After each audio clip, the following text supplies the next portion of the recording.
आदि सारी बातें। स्वामी जी, आज गुरु पूर्णिमा मनाई गई है, क्या कहना चाहते? गुरु पूर्णिमा जो है, आज के दिन हम सभी लोग गुरु का पूजन करते हैं।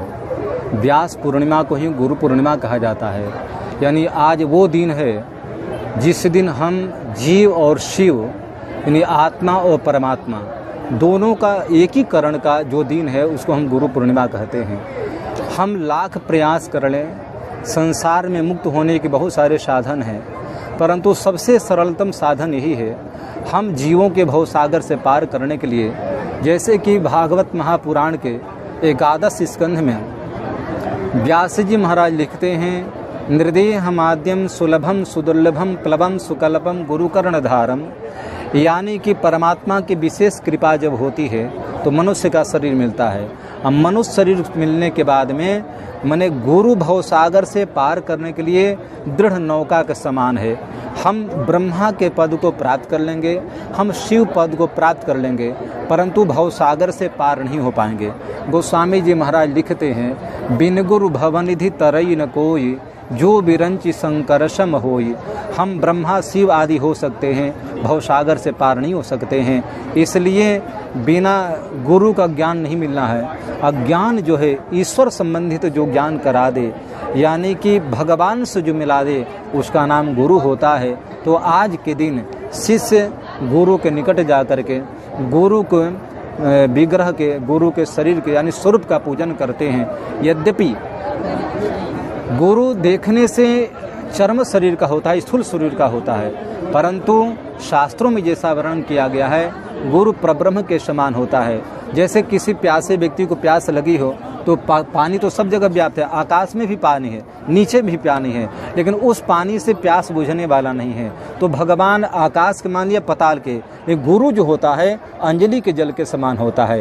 तरहथी में जल है, प्यास लगी है, पानी पी लूँगा। तो सबसे करीब आचार्यो पुरुषो वेद, हमारे यहाँ आचार्य को साक्षात ब्रह्म बताया गया है, आचार्यवान पुरुषो वेद। इस प्रकार से आज का जो दिन है गुरु पूर्णिमा महोत्सव, हम गुरु के पूजन करके और जो भव नाम की बीमारी है, भव नाम की, यानी इसको बड़ी बात है। कुंती माता बोली कि प्रभु भवसागर से पार हम सब कैसे करेंगे। हमारे जैसे माना जाए ट्रीटमेंट के बहुत सारे साधन हैं, लेकिन सबसे बड़ी बीमारी जीव के पास जो भव नाम की बीमारी है, बार बार जन्मना, बार बार मरना, बार बार मातृगर्भ में जाना, उससे वंचित होने चाहते हैं। तो इस भव नाम की बीमारी से दूर करने के लिए गुरु एक अवलंबन है, साधन है। तो आज के दिन गुरु पूजा करके हम निश्चित ही इस भव सागर से पार कर लेंगे। और हम लोग तो बड़े भाग्यशाली हैं कि शेषावतार भगवत पाद श्री त्रिदंडी स्वामी से महापुरुष हम सबको गुरु मिला है। ऐसे महापुरुषों का सानिध्य मिला है, गुरु के रूप में है, तो मुक्ति जरूर हो जाएगी। तो आज गुरु व्यास पूर्णिमा के दिन गुरु पूजन करके आत्मोद्धार, आत्मश्रेय और आत्म मुक्ति करने का साधन है आज गुरु पूर्णिमा पे। चतुर्मास व्रत उपरांत जो यज्ञ का किया जाएगा आयोजन, उसके लिए क्या कहना चाहिए? जी, चातुर्मास व्रतोपरांत जैसा कि 29 अक्टूबर से लेकर के 5 नवंबर तक, तो ये 8 दिवसीय कहा जाए, 9 दिवसीय भागवत कथा राम कथा है। इसके उपरांत में 5 दिवसीय श्री लक्ष्मी नारायण महायज्ञ रखा गया है, जो कि 1000 कुंडात्मक है। 1000 कुंड होंगे, उसमें लगभग 11 से ऊपर ब्राह्मण होंगे और भारत के माने जाने विद्वान जो हैं वो सारे के सारे लोग आएंगे। तो यज्ञ एक सनातन संस्कृति के धरोहर है, संस्कार सनातन धर्म के रक्षा के कार्य करता है। और यज्ञ से अब बात यह है कि लोग कहा करते हैं कि स्वामी यज्ञ क्यों करते हैं। जैसा कि वेदों में वर्णित है, यज्ञो वै श्रेष्ठतरम कर्म, जितने भी कर्म करते हैं उन समस्त कर्मों में यज्ञानुष्ठान सर्वोपरि कर्म है। इसी बात को ध्यान में रख करके चातुर्मास व्रत के उपरांत व्रत पूर्ण होने के बाद में 1008 कुंडीय अति लक्ष्मी नारायण महायज्ञ रखा गया है, जो कि यज्ञ से संपूर्ण विश्व का, संपूर्ण राष्ट्र का, संपूर्ण प्राणी मात्र के और मनुष्य मात्र की बात छोड़ दीजिए, जीव मात्र का उद्धार जो है यज्ञ के माध्यम से होता है। गीता में भगवान श्री कृष्ण कहते हैं कि अर्जुन सहयज्ञा प्रजाशिष्टा पुरोवाच प्रजापति। सृष्टि के आदि में ब्रह्मा जी महाराज ने यज्ञ किया था, तो उसी को लेकर के यहाँ पर यज्ञ का अनुष्ठान रखा गया है। स्वामी जी कौन कौन से संत आने वाले हैं अगर बता दिए जाए तो? अच्छा जी, संतों में जैसा कि हमारे रामानुजीय परंपरा की बात रही, अब नाम तो पूरा नहीं कहा जा सकता, फिर भी मैं जैसे जगत गुरु वासुदेवाचार्य स्वामी विद्याभास्कर स्वामी जी महाराज हैं, इसके बाद में पुष्कर के जगत गुरु रामानुजाचार्य स्वामी रामचंद्राचार्य स्वामी हैं, देवरिया के स्वामी जगत गुरु रामानुजाचार्य श्री नारायणाचार्य स्वामी जी हैं, दक्षिण भारत से अनंत श्री विभूषित श्री गादी स्वामी जी महाराज हैं, श्री निवासाचार्य स्वामी जी, श्री बालक स्वामी जी महाराज हैं, फिर वहाँ के रहने वाले छिन्नाजीयर स्वामी जी हैं, भागवतानंद गुरु निग्रहाचार्य स्वामी जी हैं। और हम सब की बात हुई थी तुलसी पीठाधीश्वर जगत गुरु रामभद्राचार्य स्वामी जी महाराज से, तो रामभद्राचार्य स्वामी जी भी आएंगे। और कई कथावाचक जैसे अनिरुद्धाचार्य आदि से चर्चा चल रही है, जैसे अभी कोई निश्चित नहीं है। बागेश्वर धाम वाले यानी धीरेन्द्र के शास्त्री जी की भी चर्चा चली है, वहाँ तक सूचना पहुँच गई है। ठाकुर जी की इच्छा रही तो वो भी आएंगे। यानी ये कहा जाए कि इस आयोजन में अयोध्या, वृंदावन, पुष्कर, गया आदि दक्षिण भारत, उत्तर भारत से लेकर के 300 से 400 संतों का समागम यहाँ पर होगा। इतने सारे संत लोग आएंगे यहाँ पर। हिंदू राष्ट्र को लेकर क्या कहना चाहिए? लगातार हिंदू राष्ट्र की यदि बात आती है तो भाई हिंदू राष्ट्र क्या बनाना है, तो हिंदू राष्ट्र है ही है। जैसे आज देखा जाए तो 500 से ज़्यादा मुसलमानों का कंट्री है, मुस्लिम देश है, तो हिंदू राष्ट्र है कितना भैया? उधर नेपाल मान लिया जाए, इधर भारतवर्ष मान लिया जाए, तो हम हिंदू लोग जाएगा कहाँ? हम लोग सऊदी अरब तो नहीं जाएंगे, हम लोग अन्य देशों में तो नहीं जाएंगे, पाकिस्तान में तो नहीं जाएंगे।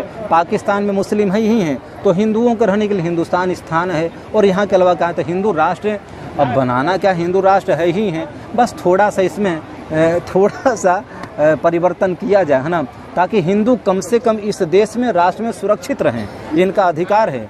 हाँ, तो हिंदू राष्ट्र बिल्कुल होना चाहिए, है भी हिंदू राष्ट्र, लेकिन थोड़ा सा और परिवर्तन करने की आवश्यकता है। स्वामी जी, भगवान से मिलने के लिए क्या करना चाहिए?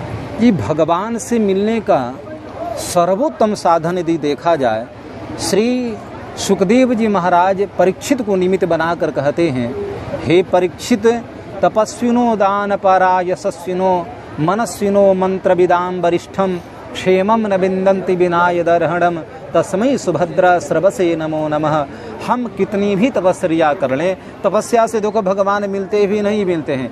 हम दान कितना भी कर लें, दान एक माध्यम है, ज्ञान एक माध्यम है। जैसे गीता में भगवान बोले तपस्विनो ध्यान आदि चर्चा आई है। भगवान कहते हैं कितना भी तपस्या कर लो मैं नहीं मिलूंगा। बोले कैसे मिलेंगे भाई, है ना? बोले कि मात्र हमको मिलने का एक साधन है, भक्ति साधन है। और शुकाचार्य महाराज कहते हैं शरणागति। शरणागति मतलब ईश्वर के प्रति हम समर्पित हो जाएं। समर्पित जिस दिन हो जाएंगे उसी दिन हम ईश्वर को प्राप्त कर लेंगे। असमर्पित का साधन एक आचार्य बनाता है, गुरु बनाता है। और दूसरी बात, वही गुरु लोग भगवान का नाम दे देते हैं, और नाम से सरलतम साधन और कोई साधन नहीं है। इस कलयुग में हम भगवान को प्राप्त करना चाहते हैं तो मात्र नाम, जैसे गोस्वामी जी लिखे, कलयुग केवल नाम आधार। नाम के माध्यम से हम परमात्मा को सहज खेती, व्यापार, नौकरी आदि कृषि करते हुए प्राप्त कर लेंगे। और कोई स्वामी जी, ये है कि जो भगवान हम कहते हैं कि ब्रह्म है, ईश्वर है, वो नाम रूप से परे है। जी। अगर हम भक्ति करते हैं तो भक्ति भावना से जुड़ी है, और भावना की एक सीमा होती है, तो भगवान को कैसे प्राप्त करें? दरअसल बात सगुण निर्गुण की बात आती है तो गोस्वामी जी महाराज लिखा है कि सगुण ही अगुण ही नहीं कुछ भेदा।